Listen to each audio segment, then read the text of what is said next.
باللہ من الشیطان الرجیم بسم اللہ الرحمن الرحیم۔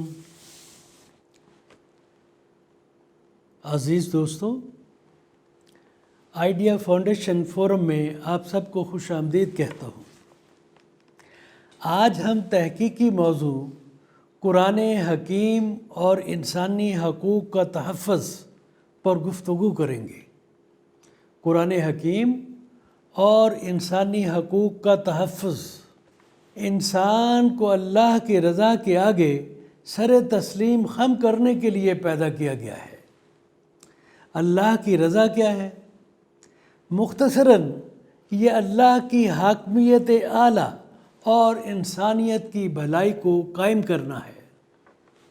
اللہ کی رضا کو سمجھنے کا ایک اور طریقہ بھی ہے۔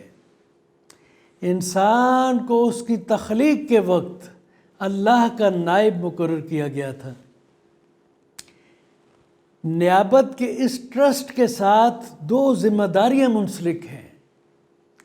ایک ہے اللہ کے اختیار مطلق اور احکامات الہیہ کی مکمل اور غیر متزلزل اطاعت، سبمیشن، اور دوسری ہے اللہ کی فطرت پر قائم رہنا اور انسانیت کی بھلائی پر مرکوز اللہ کی عظیم صفات کی تقلید کرتے ہوئے اللہ کے اخلاق و کردار کو اپنانا۔ تخلقوا باخلاق اللہ۔ انسان کی تخلیق کے وقت اس کی حریف مخلوقات کون تھے؟ جن اور فرشتے۔ وہ پہلے سے ہی اللہ کی حاکمیت کی اطاعت اور عبادت کے درجہ کمال کا ثبوت پیش کر چکی تھی،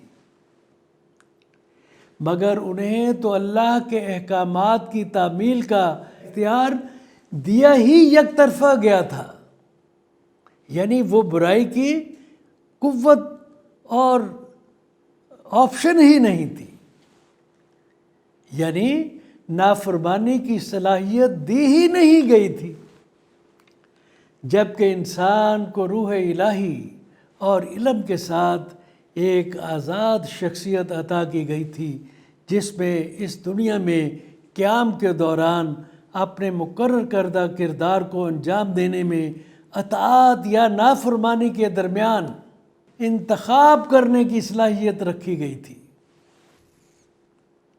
لہٰذا انسان کی یہی وہ امتیازی صفات تھیں، یعنی فری پرسنالٹی اور چوائس آف ڈیسیژن، جس کی بدولت اسے دوسری مخلوقات پر فوقیت حاصل ہو گئی۔ کیا ہوا؟ دوسری مخلوقات پر فوقیت حاصل ہوئی تھی۔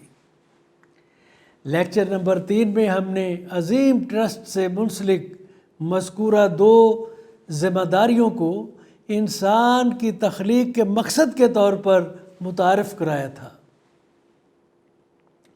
انسان کے مقصد تخلیق کو ان الفاظ میں بیان کیا گیا تھا۔ کیا الفاظ تھے؟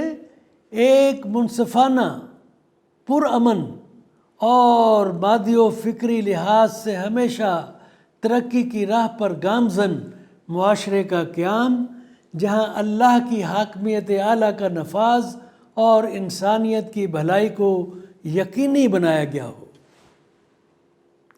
لہٰذا انسانیت کی فلاح و بہبود یا انسانی حقوق کے تحفظ کو یقینی بنانا قرآنی آئین کے تحت انسان کی ناگزیر ذمہ داری ہے، ناگزیر جس کی وائلیشن نہیں ہو سکتی۔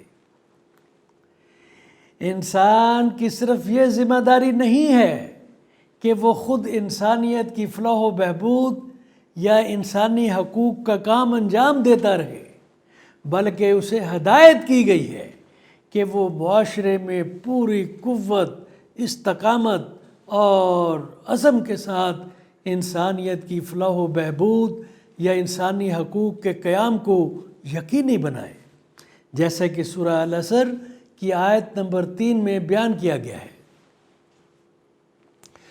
آج کی بقیہ گفتگو میں ہم انسانیت کی بھلائی، یا انسانی حقوق کے تحفظ کے لیے اسلام کے فریم ورک پر کچھ تفصیلی بات کریں گے۔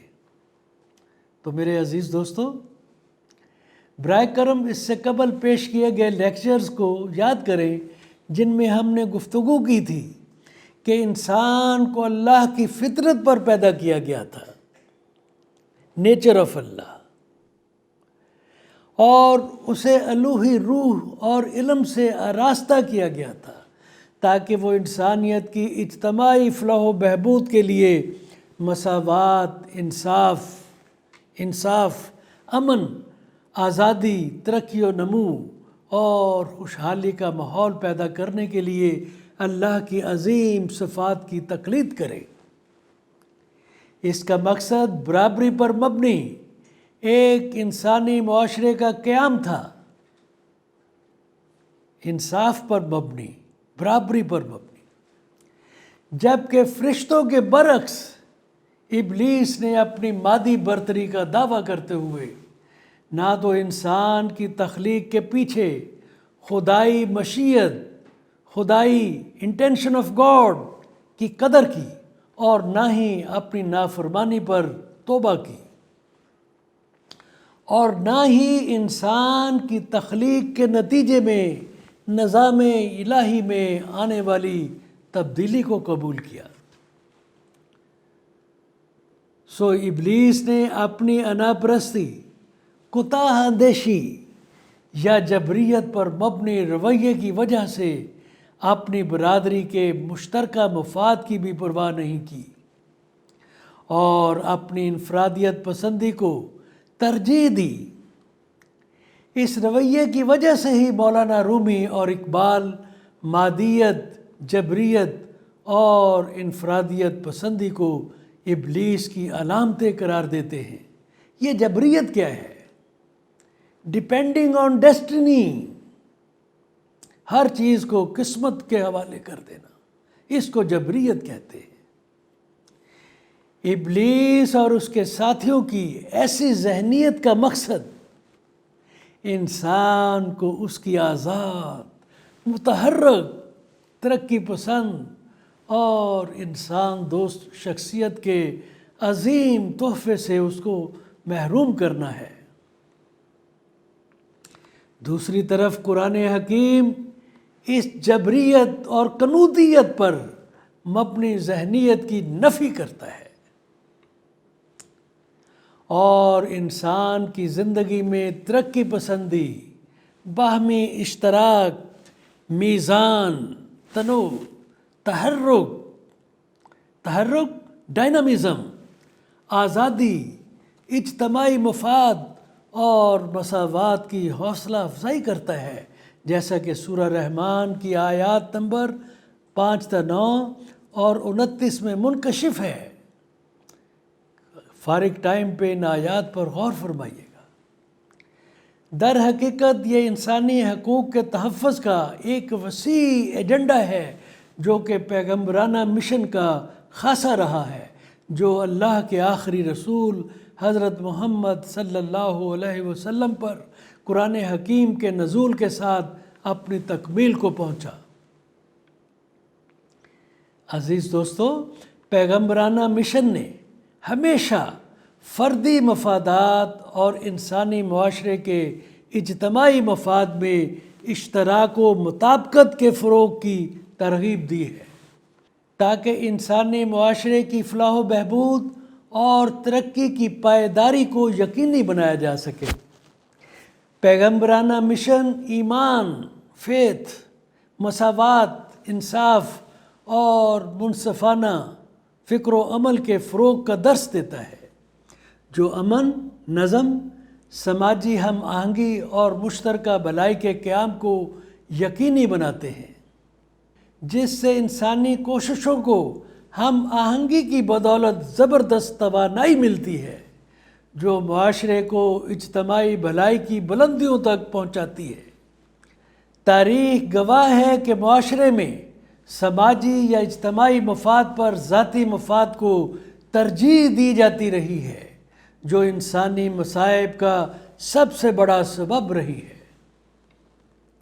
مادیت اور فردی مفاد یا انفرادیت نے دولت اور طاقت کے چند ہاتھوں میں ارتکاز کو فروغ دیا، جس نے سماجی و اقتصادی برائیوں کو پروان چڑھایا، پروموٹ کیا، جو سماجی مساوات، انصاف اور عوامی اخلاقیات، پبلک ایتھکس کے لیے سب سے بڑا خطرہ ثابت ہوئی۔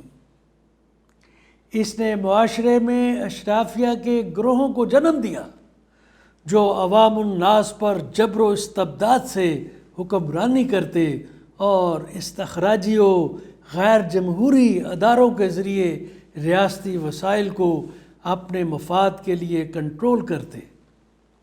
یہ استخراجی ادارے کیا ہیں؟ استخراجی ادارے وہ ہیں جہاں پبلک کے جو عوام الناس ہے ان کو برابر کی شراکت کا حقوق حاصل نہ ہو۔ اس طرح در حقیقت انتہائی مختصر اشرافیائی اقلیتیں غیر منصفانہ و غیر مناسب ذرائع کی تقسیم اور ظالمانہ طرز حکمرانی کے ذریعے سیاسی و اقتصادی طاقت کو اپنے ہاتھوں میں مرکوز کر کے آبادی کی وسیع تر اکثریتوں کو اپنا غلام بنائے رکھتی۔ حکمران اشرافیہ مذہبی اشرافیہ کی معاونت سے، کنائیونس سے، بدنیتی پر مبنی جبریت کے من گھڑت عقائد کا پرچار کر کے عوام الناس کو یقین دلاتی رہتی کہ ان کے مصائب کا سبب ان کی قسمت ہے، اس کا کوئی اور ذمہ دار نہیں ہے، تاکہ وہ قسمت کے دلاسے میں سوئے رہے۔ اس طرز فکر نے آزاد شخصیت کے ان محرکات کو دفن کر دیا جو افراد کو معاشرے کے ایک مضبوط قوت کے طور پر ابھرنے کے لیے ناانصافی کے خلاف کھڑے ہونے اور اپنے حقوق کے لیے لڑنے کے لیے متحرک ہونے کی ترغیب دے سکتے تھے۔ یہی وہ بھنور تھا جس سے نکالنا پیغمبرانہ مشن کا بنیادی مقصد تھا۔ غور فرمائیے، پیغمبرانہ مشن اور انسانی حقوق کا کتنا گہرا تعلق ہے۔ پیغمبرانہ مشن انسانیت کو سماجی و اقتصادی عدم توازن اور سماجی و سیاسی تقسیم سے بچانے کے لیے دولت اور طاقت کے ارتکاز کی مخالفت کرتا رہا ہے۔ پیغمبرانہ مشن ایک دائمی تحریک تھی، پرپیچول موومنٹ تھی، جو انسانی نسلوں کو ان کی اپنے خالق اور انسانیت کے لیے ان کی ذمہ داریاں یاد دلاتی تھی۔ اس کا مقصد تمام شہریوں کے درمیان سماجی و سیاسی اور جغرافیائی تفریق کے بغیر حقوق و استحقاق کی مساوات قائم کرنا۔ حقوق و استحقاق کیا ہے؟ Rights and entitlements. پہلا مقصد تھا سماجی و سیاسی اور جغرافیائی تفریق کے بغیر حقوق و استحقاق کی مساوات قائم کرنا۔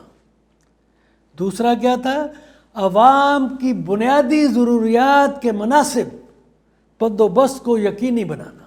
تیسرا تھا اور معاشرے میں امن، آزادی اور پائیدار ترقی و نمو کے فروغ کے لیے علم و ہنر، انصاف، مساوات اور نظم و ضبط کا ماحول قائم کرنا تھا تاکہ انسانیت کی اجتماعی بھلائی کو حاصل کیا جا سکے۔ آئیے ہم قرآنی تعلیمات پر مبنی انسانی حقوق کے فریم ورک پر توجہ مرکوز کرنے سے پہلے انسانی حقوق کے حوالے سے کچھ سابقہ واقعات کا ذکر کرنے کے لیے پیغمبرانہ مشن کا ایک مختصر سا تاریخی جائزہ لیتے ہیں۔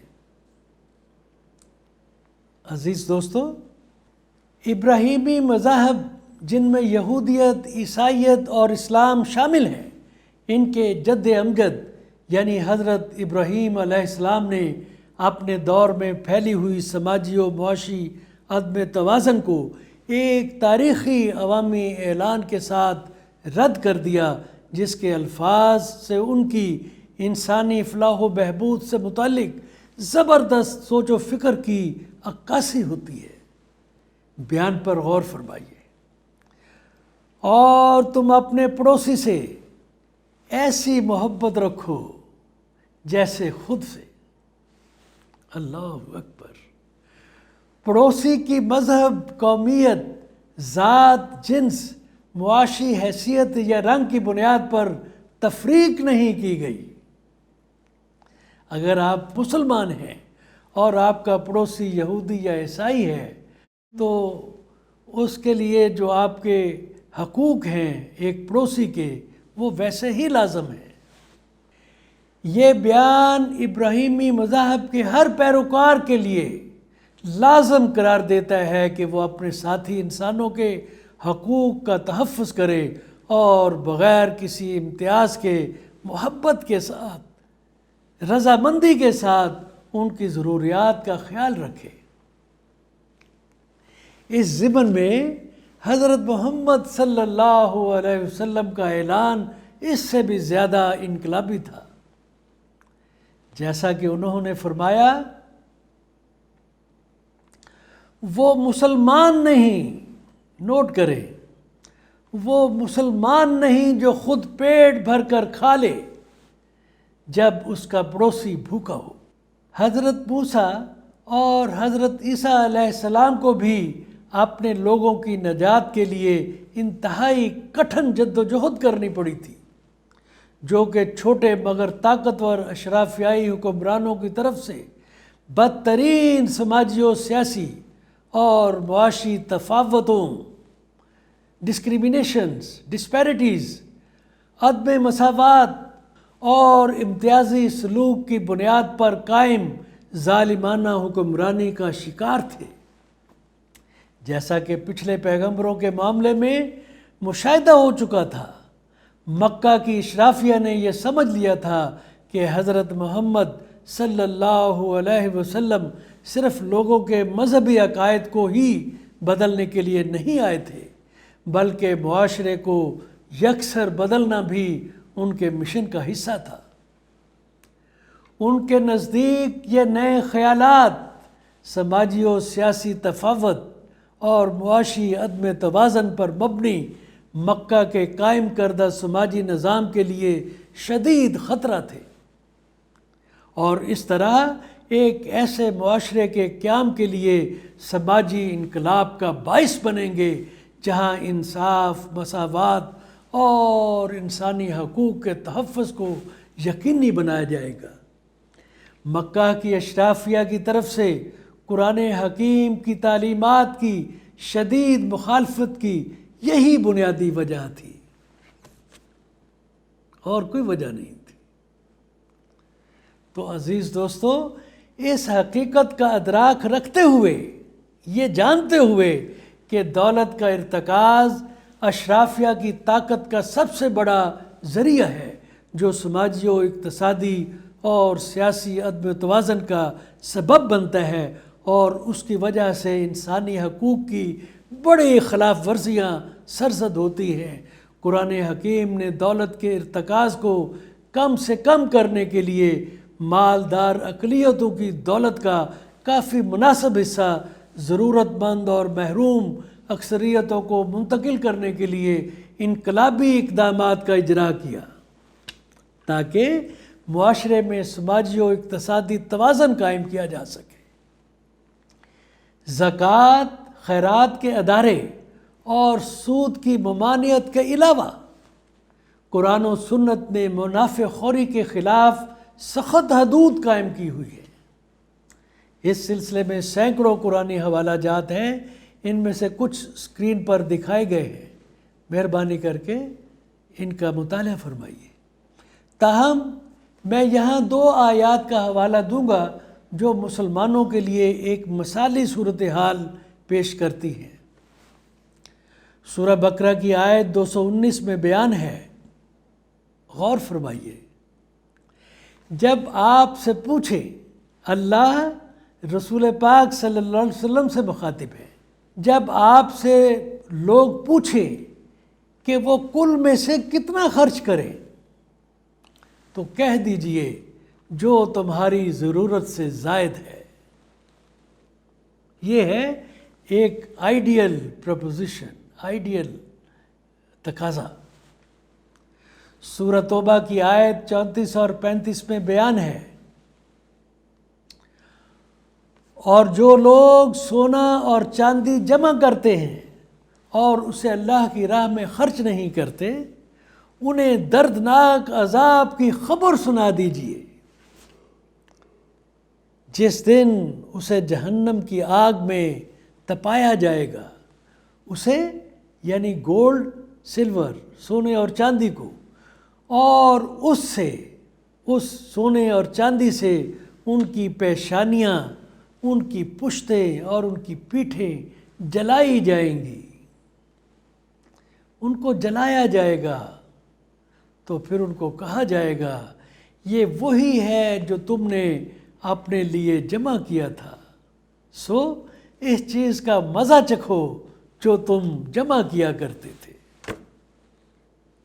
تو میرے عزیز دوستو، قرآن حکیم نے تقوی، رائٹیسنس، متقی ہونے کو، راست باز ہونے کو، قرآن حکیم نے تقوی کو عبادات اور انسانی حقوق دونوں سے مشروط کیا ہے۔ مذہبی ذمہ داریاں اور بنی نوع انسان سے متعلق ذمہ داریوں کو برابر رکھا گیا ہے۔ اس سلسلہ میں قرآنی حوالہ جات اسکرین پر دکھائے گئے ہیں، نوٹ فرما لیجئے، موقع ملے تو ان کا مطالعہ کیجئے۔ تاہم یہاں سورہ بقرہ کی آیت 177 کا حوالہ تقوی کے دائرے میں انسانی حقوق کی اہمیت کو اجاگر کرنے کے لیے دینا چاہوں گا۔ الفاظ نوٹ فرمائیں۔ تقوی یہ نہیں کہ تم اپنا منہ مشرق یا مغرب کی طرف پھیر لو، تو پھر کیا ہے؟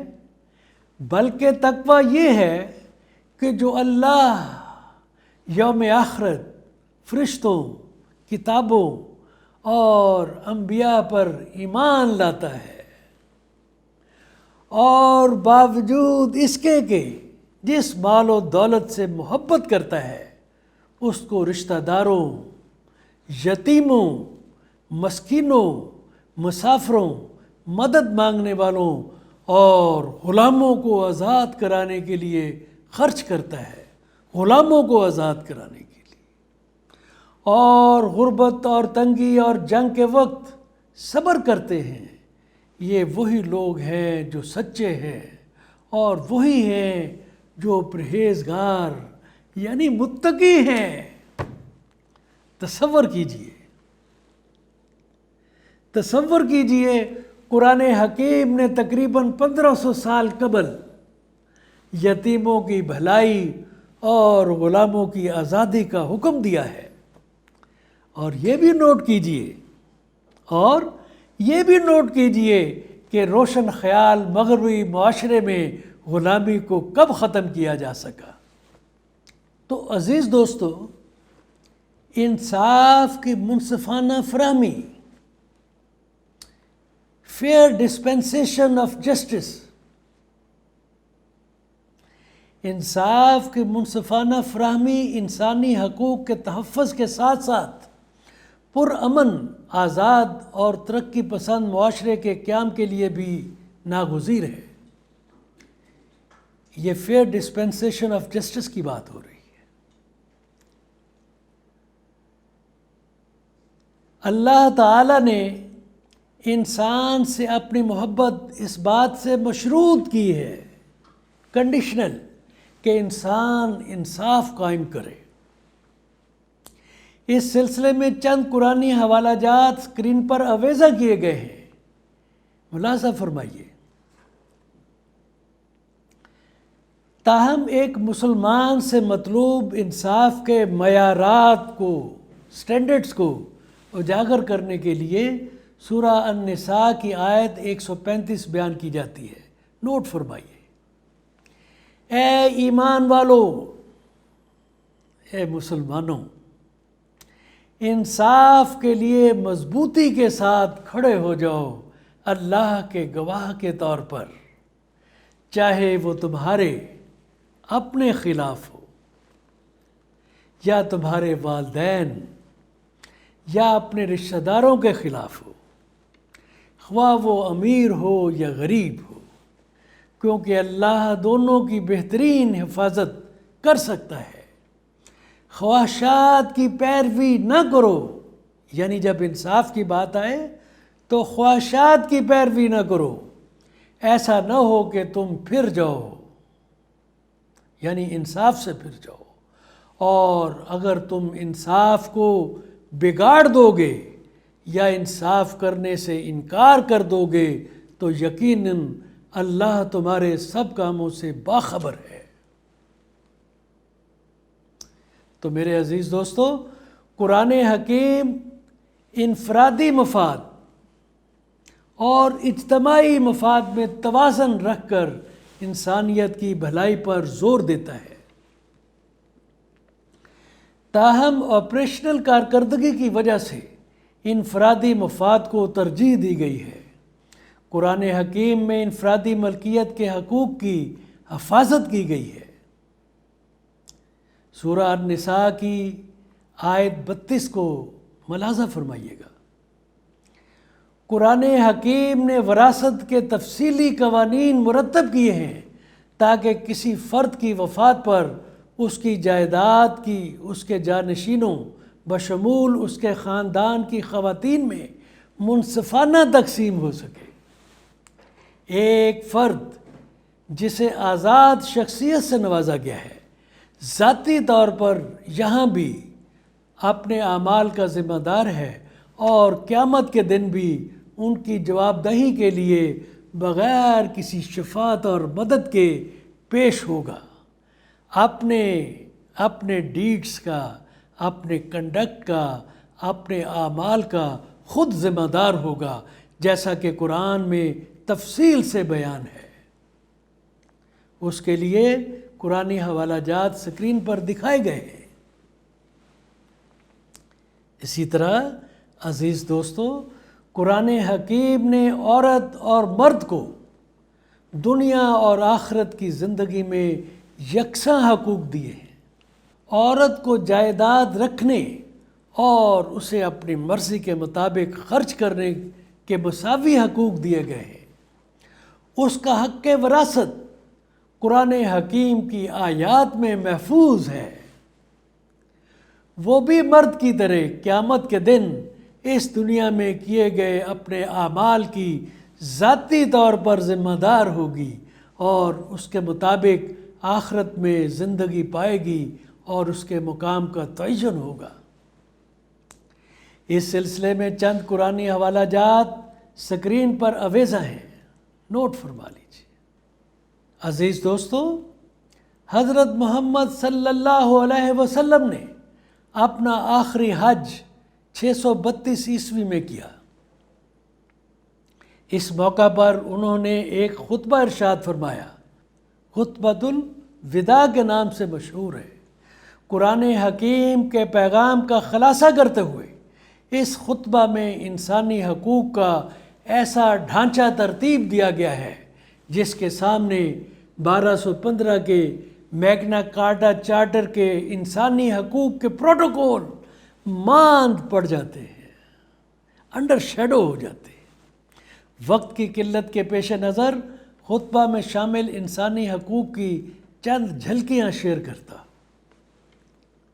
پہلا، ایک مسلمان کی جان و مال دوسرے مسلمان کے لیے ایک مقدس امانت ہے۔ نیکسٹ ہے، کسی کو تکلیف نہ دیں تاکہ کوئی آپ کو تکلیف نہ دے۔ سبحان اللہ۔ مزید، آپ نہ تو عدم مساوات کا موجب بنے یعنی آپ عدم مساوات کی طرف مت جائیں اور نہ ہی عدم مساوات برداشت کریں۔ یہ ہے اسلامی معاشرہ۔ یہاں جس جگہ پر عدم مساوات، انجسٹس اینڈ انیکویلٹی از انایکسیپٹیبل۔ مزید دور جاہلیت کا سود لینے دینے کا نظام ختم کر دیا گیا ہے۔ موروثی امتیازات کو ہمیشہ کے لیے ختم کر دیا گیا ہے۔ اپنی عورتوں سے اچھا سلوک کرو، نرمی سے برتاؤ کرو، کیونکہ وہ آپ کی شراکت دار اور پرعزم مددگار ہیں۔ مزید نوٹ فرمائیں، عربی کو عجمی پر، عجمی کون ہے؟ جو عربی نہیں ہے، عربی کو عجمی پر اور گورے کو کالے پر کوئی برتری نہیں ہے سوائے تقویٰ کے۔ کوئی کسی کا غلام نہیں، تمام مسلمان ایک دوسرے کے بھائی ہیں اور وہ مل کر ایک بھائی چارہ بناتے ہیں۔ تو میرے عزیز دوستو، اسلام میں غیر مسلموں کے لیے مذہبی رواداری اور مذہبی آزادی کے عظیم معیارات، سٹینڈرڈز اس وقت واضح ہو جاتے ہیں جب مشرق وسطیٰ کی عرب سرزمین کو سامراجی طاقتوں سے آزاد کرانے کے بعد حضرت عمر فاروق نے اپریل 637 میں یروشلم شہر پر قبضہ کیا اور ایک معاہدے پر دستخط کیے جسے معاہدہ عمریہ کہا جاتا ہے۔ حضرت عمر فاروق کے نام پر معاہدہ عمریہ کہا جاتا ہے۔ یہ معاہدہ عیسائیوں کو شہری اور مذہبی آزادیوں کی ضمانت دیتا ہے۔ جب حضرت عمر فاروق رضی اللہ تعالی عنہ نے مقدس کلیسا کی چابیاں یروشلم کے پیٹریارک سوفرونیس کو واپس کی تو اس نے حضرت عمر فاروق کو چرچ میں ظہر کی نماز پڑھنے کی دعوت دی، جسے حضرت عمر فاروق رضی اللہ تعالیٰ عنہ نے انکار کر دیا۔ کیوں انکار کیا؟ اس خوف سے کہ دعوت قبول کرنے سے چرچ کی عیسائی عبادت گاہ کے طور پر آزاد حیثیت خطرے میں پڑ سکتی ہے اور کسی موقع پر مسلمان اس معاہدے کو توڑ کر چرچ کو مسجد میں تبدیل نہ کر سکے۔ اس سے یہ اصول قائم ہوتا ہے، پرنسپل، کہ اسلام انسانی کردار کو ترجیح دیتا ہے، زمین کے ایک ٹکڑے کو نہیں۔ تو میرے عزیز دوستو، انسانی حقوق کے تحفظ کے اسلامی فریم ورک پر اور بھی بہت کچھ کہا جا سکتا ہے، لیکن وقت کی کمی کے پیش نظر ہم اپنی گفتگو کو یہی ختم کرتے ہیں۔ یہ پروگرام اردو اور انگریزی دونوں زبانوں میں ریکارڈ کیے گئے ہیں۔ ان کی ویڈیوز آئیڈیا فاؤنڈیشن کی ویب سائٹ، اس کے یوٹیوب ویب چینل اور فیس بک پر دیکھی جا سکتی ہیں۔ پچھلی ویڈیوز اور تحریری کاپیاں بھی فاؤنڈیشن کی ویب سائٹ پر دستیاب ہیں۔ پڑھنے کے شوقین خواتین و حضرات ان سے استفادہ کر سکتے ہیں۔ آج کا لیکچر نمبر 142 ہے۔ برائے کرم اس پروگرام کا کوڈ نمبر نوٹ فرما لیں۔ Idea 1BR32، website www.ideafoundation.com.pk۔ تمام دوستوں سے گزارش ہے کہ اس نیک مقصد کے حصول میں اپنا حصہ ڈالنے کے لیے فاؤنڈیشن کے یوٹیوب ویب چینل کو ضرور سبسکرائب کریں۔ آپ کی شرکت کا شکریہ۔ اللہ حافظ۔